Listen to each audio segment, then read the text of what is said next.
Welcome to Figure Skating Land. This is your host, Jilly. Don't forget to like and subscribe for more figure skating related content.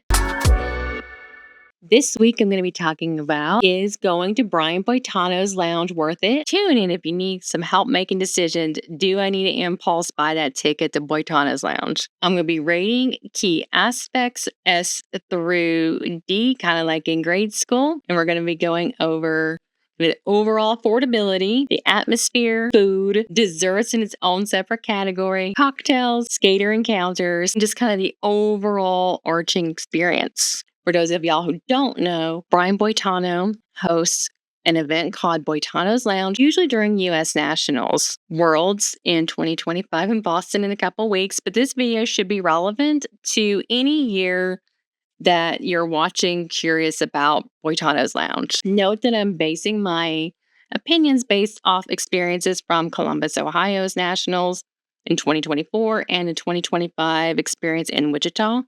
So every experience may be different. First, let's talk about its affordability. So Boitano's Lounge seems to have a different price, kind of depending on where the event's hosted and so on. I was shocked when I went back to look.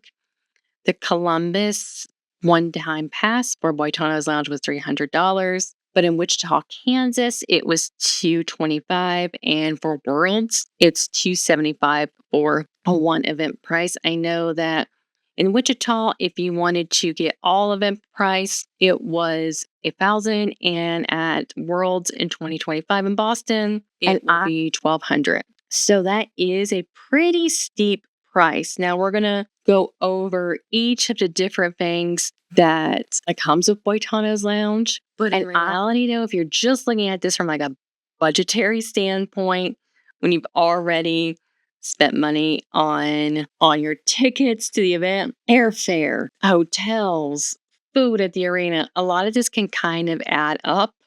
And so for this one, I say this really depends on your financial situation, but just kind of thinking of it as, let's say you get there and you're like, oh, I want to add this on. That can be a sticker shock at first. So I'm going to put this in the C range. As for the atmosphere, this will definitely vary depending on which session you go to, what city you're located in. But overall, it still has this kind of swanky vibe to it. Like you feel like you can have your pinky in the air. In Columbus, it felt a little bit more chill, but I think it had to do with the time of day that I went. When I went, there was like a dog that usually is there for the hockey team. And of course, there's skaters everywhere. But if you take kind of the skaters out of the equation, you feel like you're in just a nice bar with really delightful food. Wichita was a little bit more crowded, a little bit more packed. I felt a little bit initially out of my element there. I think only because it was just filled with a lot of people who seemed to know each other. And so at first I'm like, am I in a reunion? But everyone was very, very nice. So that felt like maybe my hang up, but still just an overall atmosphere where you felt like you're welcomed and you felt like you're just in this kind of cool scene. I would give that an A. And now in terms of the food was really, really amazing and plentiful. In both times that I went, it was buffet style. And so you get to try a little bit of everything, and everything was so good. Like I cannot sing its praises enough. Like it was good. My favorite was like the mashed potatoes, and like there's these hors d'oeuvres, like you get hors d'oeuvres and plenty of food. And it is also really helpful to have that much food around for when you hit up the cocktail bar, which I'll go over here in a little bit. But the food is delightfully seasoned. You know how sometimes you eat food and you're like, oh my gosh, this is bland. Nothing there was bland. I could tell that someone who knew what they were doing, aka Brian Boitano, who had his own cooking show and a cookbook at one point. I think he may still have a cooking show. I don't think he does anymore. Wait, he had hair then. Never mind. But definitely felt like something that you would get at like a 5-star restaurant. Even though it's buffet, it had no essence like a Golden Corral existence. 100% would rate this in the S range. And now on to desserts, which yes, they have their own category because sometimes people will underestimate the importance of dessert. Well, not Brian Boitano. No, he does not. There are plenty of desserts to choose from. It also has its own mini buffet, and I had zero shame about filling up some plates with desserts. In fact, the desserts were so good in both Columbus and Wichita that I awkwardly shoved some in my purse for later. Zero regrets. A major thing that stood out to me when it came to the desserts were they weren't too sweet. Like you could taste the flavors in it. I have a major sweet tooth, but one of my biggest complaints is if, let's say, someone is serving a dessert and it's called like bourbon caramel tart, and I eat it, and the only ingredient I can taste is sugar. You do not get that with Boitano's desserts. You can actually taste the flavors. So this also 100% at the S range too. And for the cocktails, what y'all may not know is not only can you keep going and filling up your plates like as if you were at the fanciest Golden Corral, nothing like Golden Corral, but you know what I mean. You can also just keep getting a drink. And that is so dangerous because these drinks are so good and they do a really great job of not making them too sweet, but not making them taste like you're drinking battery acid to the point it can get very dangerous and you can just keep drinking a lot because you also want to try them. Like there's this thing is like you want to try, and like a lot of them have a whole lot of setup with them. Like there's one, I think there's like, I can't remember if there's smoke involved. That's right. It's just like this smoky drink. And they're just beautiful to the point where you're like, I want to try these. Now, if you don't drink alcohol, they also have mocktails, which at some point I thought I need to get one, but then nope. I was like, oh, back to this. Also, in Wichita, I don't know if they'll do this everywhere, but in Wichita, they even at the end when they called like last call, give you your drink in a to-go cup.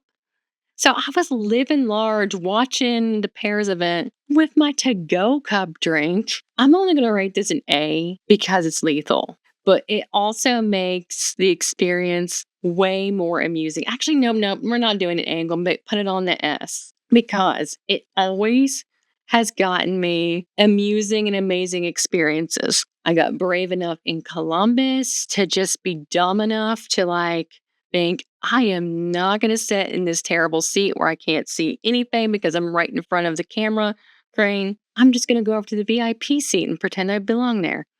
And then in Wichita, it just made me more likely to go up to skaters in the lounge and be like, selfie, please, and then giggle loudly about it. In fact, at one point, I awkwardly told Ilia, sorry, I'm drunk. I don't think he cared. He was of course, he was there. Like, of course, as humans would be. So I backpedaled from an A to an S, maybe like an in between. And in terms of experience with skaters, there are so many skaters lurking in the wild in Boitano's lounge. And the cool thing about this is like they know that you're going to approach them. It's not like they're trying to, I mean, they are trying to exist, but it's like a socially acceptable place where you can like, selfie, please. Brian Boitano will always talk to everyone and get a selfie with him. And he's just so used to it and so excitable. But the skaters just swarm into there. And I remember in Wichita, I thought, no one is in here. And here I am with my loads of mashed potatoes and this drink and ready to rumble for selfies. And they just suddenly started appearing. And that was exciting. And you just get to be in this really cool atmosphere where you can talk casually with skaters, even though I'm guilty of nervously sometimes not saying a word, something I got to work. I don't know why I get silent, but anyway. But also, you know that you're in an atmosphere where they're used to, it's like acceptable to ask for a picture. So you don't feel like you're just like ruining someone's dinner. And they will also just have, casual small talk with you. And you start to just really get to see kind of the human side. Not that I don't ever see that, but you really get to see them kind of in their natural habitat out and about. And to also see how really you can see why a lot of people will say like figure skating is a family. Like you can see them all interacting. It's just a lovely encounter where you can fangirl, have casual conversations, selfies, and just overall kind of just enjoyable time where you're getting to see the skaters, but also interact with them appropriately. I would 100% say this falls in the S range just because it is like a skater fan's dream. It's just really just adds to kind of that dollar amount of making it worth it. And so really when I think about kind of the overall experience, is it worth it? I would say if it is within your financial means and you're going to be at an event where Boitano's Lounge is, I would say it's 100% worth it if you're able to do so, because there is not only the food and the drinks and the skaters experience, you also get to talk to a lot of fellow skater fans, which is something that's always very delightful for me because there's not a whole lot of skating fans in my everyday life, mainly ones who are fans of skaters in the 90s.